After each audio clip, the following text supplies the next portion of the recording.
जय हिंद साथियों, स्वागत है हमारे चैनल के मॉनिटर पर। आज हम आपके बीच कुछ ऑब्जेक्टिव टाइप के क्वेश्चन लाए हैं जो कि साइंस से है और ये हर साल पूछे जाते हैं किसी न किसी एग्ज़ाम में। मैं आज जो वीडियो बना रहा हूँ ये बेसिकली उन बच्चों के लिए है जो कक्षा 10 पास करने के बाद 11 में आए हैं और वह अन्य एग्ज़ाम की तैयारी कर रहे हैं। जैसे कि मान लीजिए कि वो सोच रहे हैं कि आगे चल के उन्हें जेई का पेपर देना है, नीट का पेपर देना है। उनके लिए ये क्वेश्चन जैसे कि क्लास 11 का जो फर्स्ट चैप्टर है भौतिक जगत, फिजिकल वर्ल्ड, उसमें से कुछ क्वेश्चन आते हैं ज़रूर।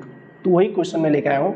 देखिए पहला क्वेश्चन ये है कि विद्युत चुंबकीय तरंग सिद्धांत का प्रतिपादन किया था। तो पहला ऑप्शन आपको दिख रहा होगा, नील्स बोर ने, माइकल क्लार्क ने, माइकल फैराडे ने और जॉन केपलर ने। तो इसका राइट आंसर हो जाएगा ऑप्शन सी, माइकल फैराडे ने। ठीक है, ऑप्शन सी हो जाएगा।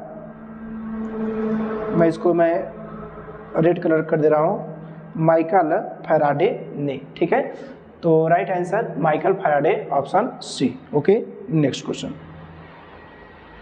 नंबर 2 देखा है, प्रबल नाभिकीय बल विद्युत चुंबकीय बलों की अपेक्षा कितना अधिक होता है या कितना होता है?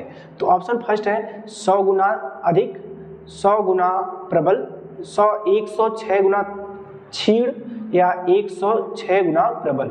ठीक है, तो ऑप्शन फर्स्ट क्या है? 100 गुना क्षीण का मतलब दुर्बल, और 100 गुना प्रबल, और सी है 106 गुना दुर्बल और 106 गुना प्रबल। तो नाभिकीय बल हमेशा विद्युत चुंबकीय बल से अधिक होगा। क्यों? क्योंकि नाभिकीय बल ही इस प्रकृति में पाया जाने वाला सबसे प्रबल बल है। तो इसका राइट आंसर हो जाएगा आपका 100 मतलब 100 गुना प्रबल होता है। ओके, दूसरा अगला क्वेश्चन नंबर 3, ग्रहों की गति संबंधित नियम का प्रतिपादन किया था। ग्रहों की गति संबंधित नियम का प्रतिपादन किया था। तो इसका प्रतिपादन किसने किया था? इसका प्रतिपादन केपलर ने किया था। किसने किया था? केपलर ने किया था। ठीक है, केपलर ने ही ग्रहों से संबंधित नियम दिए थे। हमारे यहाँ भी देश के एक साइंटिस्ट थे जिनका नाम था आर्यभट्ट, बहुत प्राचीन गुप्त वंश के समय में। ठीक है, तो कुछ लोग सोचते हैं कि केपलर क्यों कहते हैं? केपलर उस जमाने में पैदा हुए जहाँ पे संसाधन अधिक मात्रा में थे। ठीक है, किसी भी खोज को एक्सप्लेन करने के लिए हमारे पास पर्याप्त टूल्स थे, साधन थे, लेकिन उस समय नहीं थे। चलिए, क्वेश्चन नंबर 5, प्रकृति में पाया जाने वाला सबसे अधिक निर्बल बल है। सबसे निर्बल बल, तो ऑप्शन है गुरुत्वाकर्षण बल, वैद्युत चुंबकीय बल, दुर्बल नाभिकीय बल और प्रबल नाभिकीय बल। तो राइट आंसर हो जाएगा गुरुत्वाकर्षण बल। कौन सा? गुरुत्वाकर्षण बल।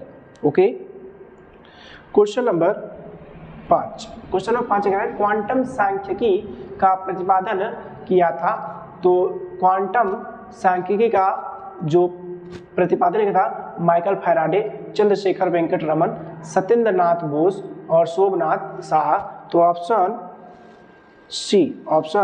सी सत्येंद्र नाथ बोस ने किया था। ठीक है,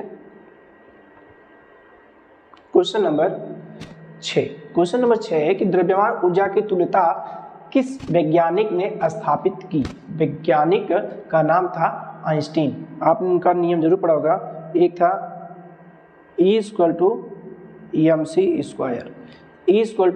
mc², most important equation of mass and energy equivalent. Okay, तो राइट आंसर हो जाएगा हमारा, कौन किया था? आइंस्टीन ने किया था। ओके, क्वेश्चन नंबर 7, परमाणु के नाभिक की खोज की थी। परमाणु के नाभिक की खोज किसने की थी? तो आपको पता होगा रदरफोर्ड ने की थी। किसने किया था? रदरफोर्ड ने। ओके, रॉकेट के नोदन का कार्य निम्न नियम पर आधारित है। तो रॉकेट के नोदन का कार्य न्यूटन के नियम पर आधारित है। किसके नियम पर? न्यूटन के तृतीय नियम पर कार्य करता है। क्वेश्चन नंबर 9, डाइन सेकेंड मात्रक है। Dine second. तो डाइन किसका है? बल का, और सेकेंड समय का। तो बल गुणे समय किसका मात्रक होता है? आवेग का। तो हो जाएगा आपका ऑप्शन बी आवेग। ठीक है, आवेग का। क्वेश्चन नंबर 10, परमाणु के नाभिक की खोज की थी। तो परमाणु की खोज की, नाभिक की खोज किसने की थी? आपके रदरफोर्ड साहब ने। ठीक है, 1 kg वाट बराबर होता है, 1 kg वाट वेट है। ठीक है, 1 kg वेट मतलब 1 किग्रा भार। 1 किग्रा भार कितने के बराबर है? ये आपका होता है 9.8 न्यूटन के बराबर होता है। समझ में आ रहा है सबको? क्वेश्चन नंबर 11 में था कि 1 किलो भार 9.8 न्यूटन के बराबर होता है।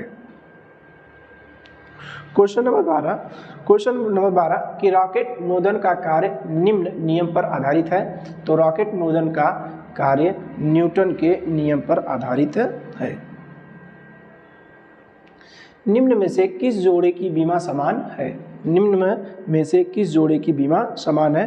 तो राइट आंसर हो जाएगा दाब और एकांक आयतन की ऊर्जा। ठीक है, तो ऑप्शन बी हो जाएगा दाब और एकांक आयतन की ऊर्जा। ठीक है, क्वेश्चन नंबर 14, निम्नलिखित में से किस भौतिक राशि युग्म की बीमाएं समान है? तो पूछा है किसकी बीमा समान है। तो देखिए ऑप्शन दिया हमारा पहला कार्य और ऊर्जा। तो कार्य को W से, और W बराबर क्या होता है? F into D. और कार्य करने की क्षमता क्या कहलाती है? ऊर्जा कहलाती है। कार्य करने की क्षमता क्या कहलाती है? ऊर्जा कहलाती है। इसलिए राइट आंसर हो जाएगा कार्य और ऊर्जा। कार्य